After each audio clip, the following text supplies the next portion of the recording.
Senator Tillis. Thank you, Mr. Chairman, and thank you both for being here.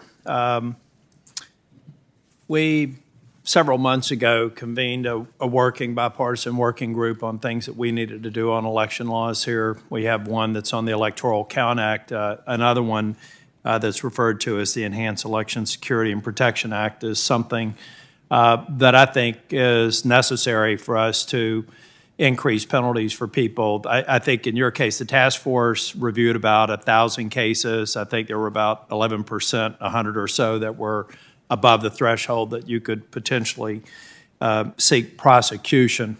Mr. Polite, do you think it's important for us to up the ante in terms of the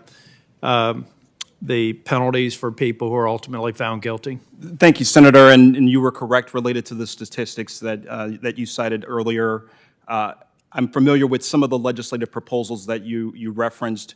I think any leverage that we can gain in terms of increasing the potential deterrence value of charges, of enforcement actions here, is absolutely critical, and so I certainly look forward to working with you in this committee on those proposals. Mr. Polite, I think it'd be very helpful, since we've now introduced the legislation, it'd be very helpful to get an official position from the DOJ on exactly whether or not we've gotten it right, or there are other things as we work through the process that we should take a look at, and would appreciate that feedback. I'll commit to that, Senator. Thank you. Ms. Wyman, thank you for being here and for your service. I don't necessarily think that the challenges we have here know any ideology. I think that there are people that cross the line on both sides or at either end of the political spectrum. In your experience, would you agree with that? Based on your experience, would you agree with that? Generally, yes, sir. Yep. I've been a victim of doxing. I've been a victim of death threats. Matter of fact, I just got one over the last week. Actually, he was so intent, he called up twice and said he was going to kill me. This is just unacceptable behavior. And for the election workers, I think that we have to do more. So what specifically is CISA doing? I had one question is, how many, can you give me an idea? We've talked about the cases that the Department of Justice and the task force are looking at. Can you talk to me about how many cases you've been called on to assist with election workers who've been victims of harassment? How many cases CISA has been called on? I'm not aware of that we're part of that. Okay. What sorts of resources are you able to provide? Well, we have cybersecurity and physical protective security advisors out throughout the country as part of CISA, and they are working directly with state and local election officials to help them not only harden their cybersecurity defenses, but really focus on the physical security of their election offices, their polling locations, ballot storage facilities. And so we're working to give them resources like physical security assessments that our protective security advisors can come on site, walk through an election office, and give them ideas of ways that they can make it more secure. We have guidance documents like insider threat documents and our guidance and physical security checklists to just really help them proactively think of where the vulnerabilities might be and how they can mitigate them.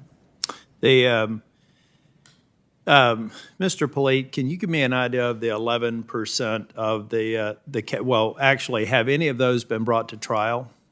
None have been brought to trial, Senator. One has led to a conviction to date. One has led to a conviction. The others remain open. You mentioned that you have the challenge of where it's just mean but free speech, which is probably what 89 or 89% of the cases were.